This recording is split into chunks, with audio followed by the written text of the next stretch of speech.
Hello guys, welcome back. আজকে আমরা কথা বলবো পিএসএল এর দ্বিতীয়তম ম্যাচ কারাসি ভার্সেস কোয়াইটা গ্ল্যাডিয়ার্স নিয়ে। সো এই ম্যাচে হেড টু হেড, তারপরে হচ্ছে গিয়ে ম্যাচ প্রেডিকশন অ্যানালাইসিস সম্পূর্ণ থাকবে এই ভিডিওতে।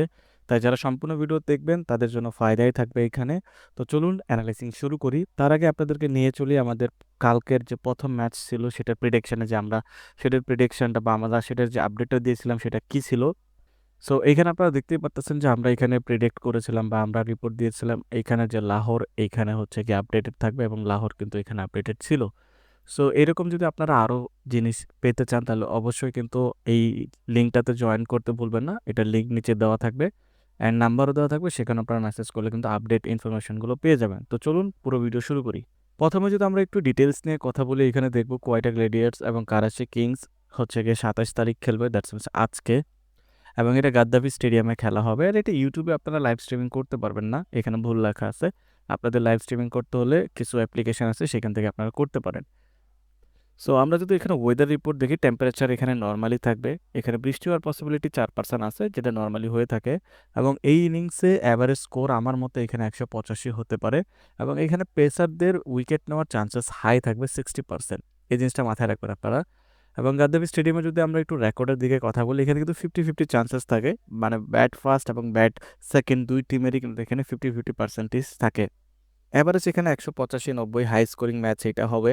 এবং এইখানে যদি দেখেন যারা সেকেন্ড ব্যাটিং করে তারা একটু কম অ্যাভারেজ করে, দ্যাটস মিনস এখানে সেকেন্ড ব্যাটিংয়ের থেকে ফার্স্ট ব্যাটিং করে যদি টার্গেট দেয় সেখানে জেতার চান্সেসটা একটু হাই থাকার পসিবিলিটি থাকে। আমরা যদি এখানে রিসেন্ট রিপোর্টের কথা বলি, যেখানে দুইটা টিমেই কিন্তু অবস্থা খুবই খারাপ। প্রথমে যদি দেখেন যে এইটি কিন্তু খুব লাস্ট যে ম্যাচগুলো ছিল সেই ম্যাচের হচ্ছে হেড টু হেডের বা সেই 10 ম্যাচের উপরে ডিপেন্ড করে যে হচ্ছে কোয়াইটা এখানে 4টা জিতে 1টা হারেছে, এবং হচ্ছে এখানে কারাচি কিন্তু 3টা জিতে 2টা হেরেছে। বাট এইখানে হচ্ছে কি মেন জিনিসটা, যেখানে 10টা ম্যাচের ভিতরে 6টা কিন্তু কোয়াইটা জিতে কারাচির সাথে যখন খেলে, এবং 4টা এখানে কারাচি জিতে। এখন আমরা একটু কথা বলি যে এই ব্যাটিং অর্ডার প্লাস হচ্ছে বোলিং অর্ডার কারাচি এবং হচ্ছে গিয়ে কোয়াইটার ভিতরে কে ভালো করতে পারে। কারাচির হয়ে এখানে ডেভিড ওয়ার্নার ভালো খেলবে, মঈন আলীও ভালো খেলবে হচ্ছে কারাচির হয়ে, এবং কোয়াইটার হয়ে কিন্তু রাইলি রসু এইটাতে ভালো খেলতে পারে। যদি বলার দিতে কথা বলি, জাম্পা কারাচির হয়ে ভালো করবে, কোয়াইটার হয়ে টম কারেন এবং হচ্ছে হাসান আলী কারাচির হয়ে ভালো করবে। সো এখানে যদি প্লেয়ার ওয়াইসেস কথা বলি, এখানে কারাচির প্লেয়াররা একটু বেশি বেটার ফর্মে আছে।